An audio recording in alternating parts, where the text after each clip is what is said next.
everybody, and welcome to Echo Live. My name is Anna Sterner, and I'm coming to you from the Michigan Science Center's Echo Distance Learning Studio. As some of you may know, if you follow us on Facebook or Instagram, you might know that I actually spent the last week with our Aramco Traveling Science program in the UP. The UP is one of my absolute favorite places in Michigan, other than, of course, right here in Midtown Detroit. But it is a beautiful place. You can see, like in the image behind me at the pictured rocks. But I spent a week visiting various libraries as a part of their summer reading program. Now, this is one of my favorite parts of the year, and it's one of my favorite parts of the state. So to tell you a little bit about Yooperland, as some people like to call it, I thought we could play a fun game to get to know the UP a little bit better, and I'm calling this game Yooperland Trivia. So with this one, you can, of course, play along in the chat as you always are able to. So you can either type your answers in the chat, or if you're watching this later, play with a friend, guess your answers, and see if you can get any of my Yooperland trivia questions correct. All right, let's start out with Yooperland trivia question number 1. We are going to ask, what year did the Mackinaw Bridge first open for use? Your options are 1909, 1925, 1957, or 2003.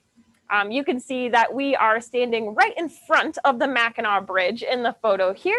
We take a photo at this place, exactly this place, every single year. This was our 8th trip to the UP with our Aramco Traveling Science program.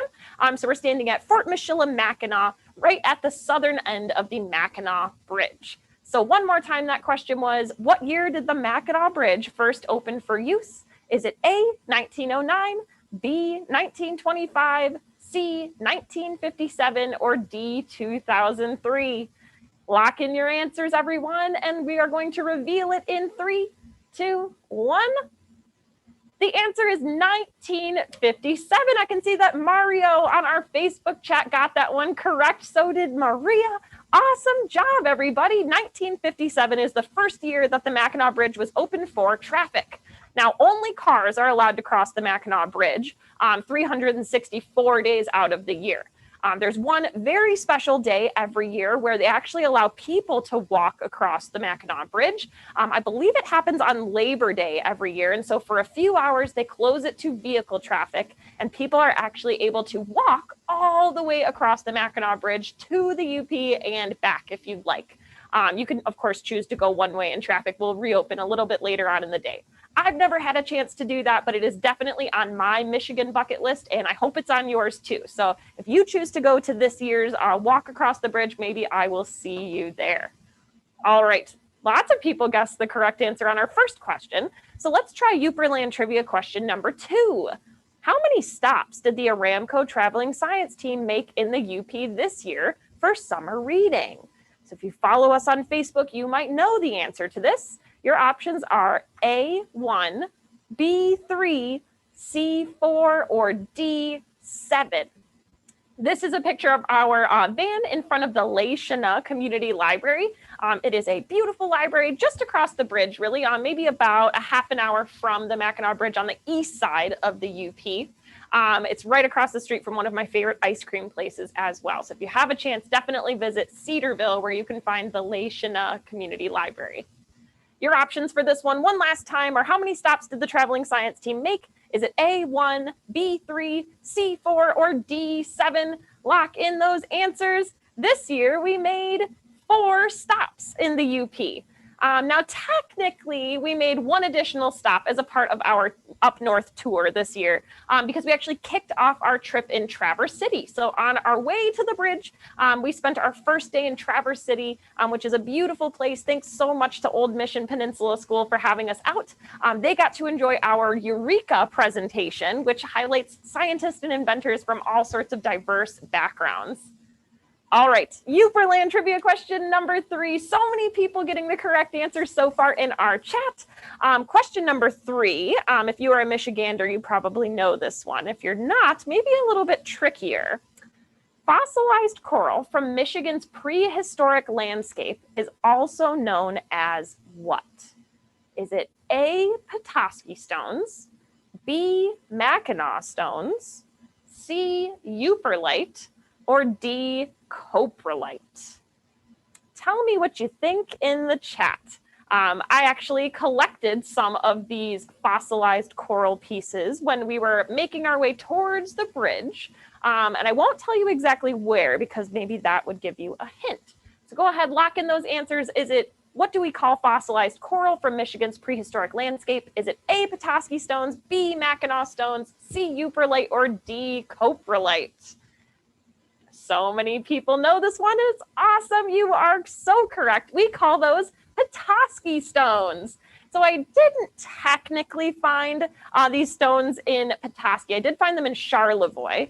And so Charlevoix is another city in northern Michigan. But I did actually find lots and lots of very interesting fossilized rocks while I was there. So I found Petoskey stones, which are one specific type of coral, but I also found some of what we call Charlevoix stones, as well as some of the other ones that you see here on this slide. So if you ever get a chance to spend any time walking along the shores of Lake Michigan, I recommend looking down and trying to find any of these different types of fossils. Now, the tricky thing is finding these fossils can actually be pretty difficult if you're doing it while the fossils are dry, when they're up on the shore, especially on a hot, sunny day. But I actually brought some of those rocks that I collected. These are actually the same exact rocks that you see in that photo, but you can already tell that they don't really look the same when they're dry. So I'm going to turn off my virtual background just for a moment. And instead of looking at them dry like we see here, I'm just going to take some water and dump it on top. And right away, you can see the beautiful patterns on all these various types of fossilized coral starting to show up. So we've got quite a few Petoskey stones here. So we've got a Petoskey stone right here. You can see that kind of coral type pattern. This one is what we call a Charlevoix stone. Very similar pattern, but much smaller, those little individual polyps of coral, and a couple other different types as well. So I definitely recommend looking either just inside the water where it's nice and shallow, where you can reach down and grab some of those rocks, or of course you can look right on the beach where the water kind of laps up on the shore as well. So I'm going to go ahead and, we probably don't want to turn that on until I switch my camera back here. But let's go ahead and get back to our game. So we talked about some of those rocks that I found in just a few minutes along the shores of Lake Michigan. But let's get to question number 4. Now, this is kind of a fun fact trivia question. Which US president famously sued the UP over a newspaper article that was written about them? Your options are A, Abraham Lincoln, B, James K. Polk, C, Franklin D. Roosevelt, or D, Theodore Roosevelt. So go ahead. If you don't know this Michigan fun fact, feel free to take a guess. Which of these famous US presidents do you think sued the UP over a newspaper article? The photo that's in this slide here, that's actually not any presidents of the United States, but this was actually taken at a place called Lake and Inland. Lake and Inland is an art installation that's all different types of metal, and they actually create art, and these are all famous political figures that are in Michigan right now. And so it's a really cool place. If you're ever driving through kind of the northern UP around the Munising or Marquette area, you can make a stop in Lake and Inland. So one more time, which president do you think sued the UP? Is it Abraham Lincoln, James K. Polk, Franklin D. Roosevelt, or Theodore Roosevelt? Let's go ahead and reveal that answer in 3, 2, 1. This one was a little tricky, but it was actually Theodore Roosevelt. Now, this was over an article that was written about him that he did not feel was true. So he actually sued the UP for the cost of one newspaper, which at the time was 6 cents.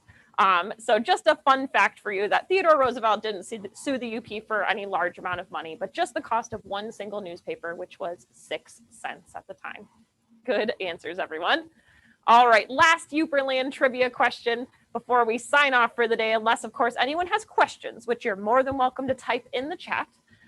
Question number 5 is, what crop accounts for the largest agricultural acreage in the UP? Those are a lot of big words on that slide, but agricultural acreage is basically which crop or which type of food plant takes up the most growing space in the UP? Is it A, corn, B, oats, C, potatoes, or D, soybeans?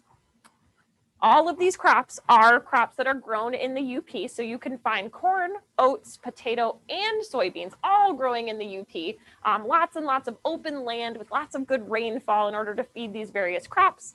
But tell me what you think. What is your answer? We are going to reveal the last answer in our Yooperland trivia game in just a few moments. A couple guesses coming in. Is it corn, oats, potatoes, or soybeans? The answer is corn. Now, if you guessed potatoes, I did put somewhat of a trick up here on the slide. This is us building potato circuits, which is an activity that we did both in Ontonagon, way on the western end of the UP, as well as at Ishpeming Carnegie Public Library too, a little bit further inland. So we did make potato circuits. However, potatoes do not account for the largest agricultural acreage in the UP. That would be corn. Corn takes up lots and lots of space. I'm sure we've all seen cornfields before, either on TV or if we live here in Michigan, there's quite a few of them. But corn is a major crop in the UP. So that is just about all the time that we have here today on Echo Live. Thanks so much for hearing a little bit about my trip in one of my favorite places. If you have any questions, definitely feel free to type them in the chat. I would be happy to answer them. I did see Amanda's question right when we got started today, asking when will we be reopening, and we just aren't sure quite yet. We are renovating. We are building some new, really cool, exciting things while we are closed, and we are definitely hoping to reopen as soon as we possibly can. But we are still hosting summer camps here in the building. So if you are local to our area and you're looking for something to do the rest of this summer, we still have registration spots open for the rest of our summer camp weeks. You can learn more at the Michigan Science Center's website. If you are interested in traveling science, making a stop at your school or library, you can find information about that on our website as well. And of course, we'll post a link to that in the chat too. Our goal is to serve all 83 counties in Michigan, and we are slowly getting there. But of course, if you would like to have us out to visit you, send us a message. We'd love to come out and visit. So thanks everyone so much for joining us on another episode of Echo Live. We'll see you next Wednesday at 2:30. And as always, thank you to the Michigan Space Grant Consortium and Denso for sponsoring Echo Live. We'll continue to see you here weekly on Facebook and YouTube Live for the rest of the year. So bye everyone. Thanks so much for